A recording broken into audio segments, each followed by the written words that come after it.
Welcome to ESI Africa Insights. And for this episode, I'm speaking to Sarah Malm, who's the Executive Director of GOGLA. Sarah, thank you very much for joining us today. Thank you very much.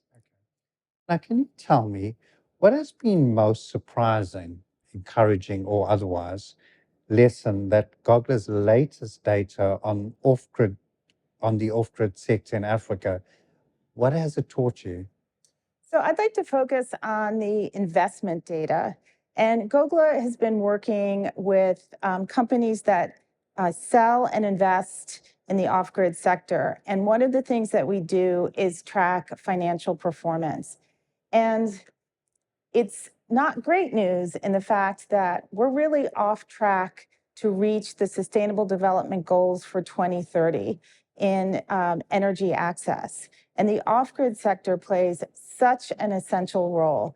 If you look at the 600 million who are in sub-Saharan Africa and potentially the billion worldwide, about 435 million of them will be reached most effectively with off-grid solutions. So now we look at the investment data.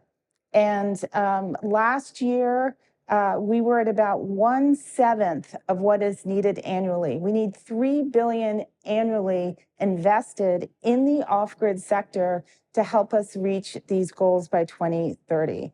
So the investment data tells us a few things. It's highly concentrated among a few companies. There is very little equity investment. There is not a lot of opportunity for middle stage companies to access private capital, to go to the commercial markets. So what we see that is really needed is concessional blended finance. So giving the opportunity for companies to have better terms, more patient capital, longer times to pay back on debt. And I think that the other thing is always difficult, that in the poorest countries and with the hardest to reach populations, the cost of capital is the highest. It is the most expensive. So this is not a surprise, but I think it's really important for people to know that we need to up the investment, whether it's through subsidies and grants, concessional finance, debt, or equity. Okay. Now, Sarah, what are some of the innovations and trends that GOGLA is noticing around where the distributed renewable energy sector is headed? Sure. So one thing that's interesting about DRE is that it's a pathway. So you have what people may refer to as tier 1 and tier 2. These are people that have no basic electric services. So they may be, their first access point may be a solar lantern. The next may be a small solar home system that can charge a phone and have 2 lights. And as you move along the pathway, you start moving towards mini grids, towards weak grid technologies. I mean, in the end of the day, we'd love to see grid access for everyone, but I don't think we're going to get there anytime soon. So some of the things that we see are innovations around weak grids. And if you live in South Africa, you're very familiar with load shedding. And so this is really the use of battery and inverters to kind of match the AC-DC problem. So how do you take a standalone solar system, you can't connect it to the grid, but you can have backup power that it will allow you, when the grid comes down or you have grid access, to then use your products at home. So that's one great innovation. I think there's a lot of other innovation around payment models. So how people pay for electricity, is electricity a service?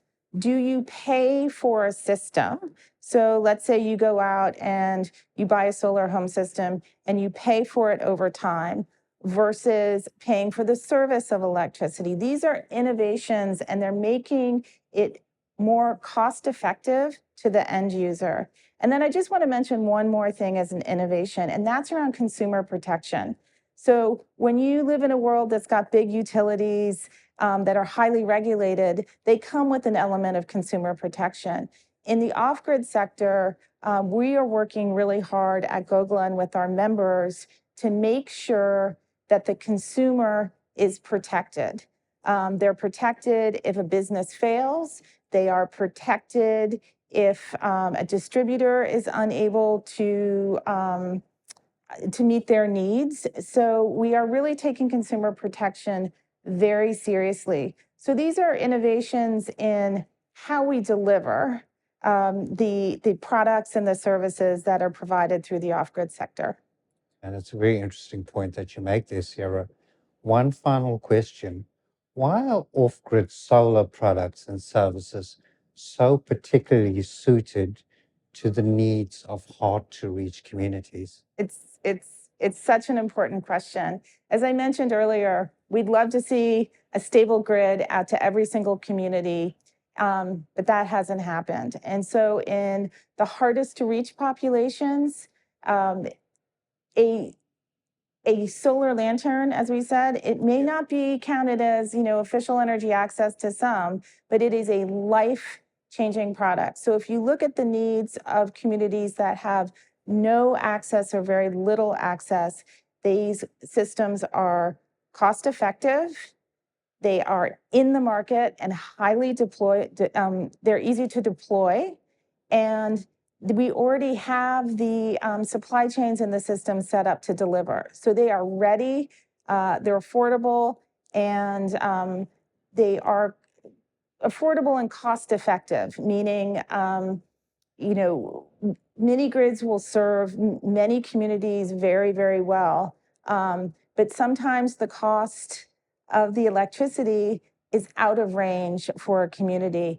And so it will take time before a community has the economic development that hopefully has been powered by access to electricity to be able to attract a mini grid into the space. So they are suited, and they're also incredibly durable. I would be naive if I said there weren't failures in some of these systems. Of course there are, but they are designed to be rugged. They are designed to be deployed in rural, often rural environments. Thank you, Sarah, for joining us today. And thank you for watching. Have a powerful day, and we'll see you in the next episode.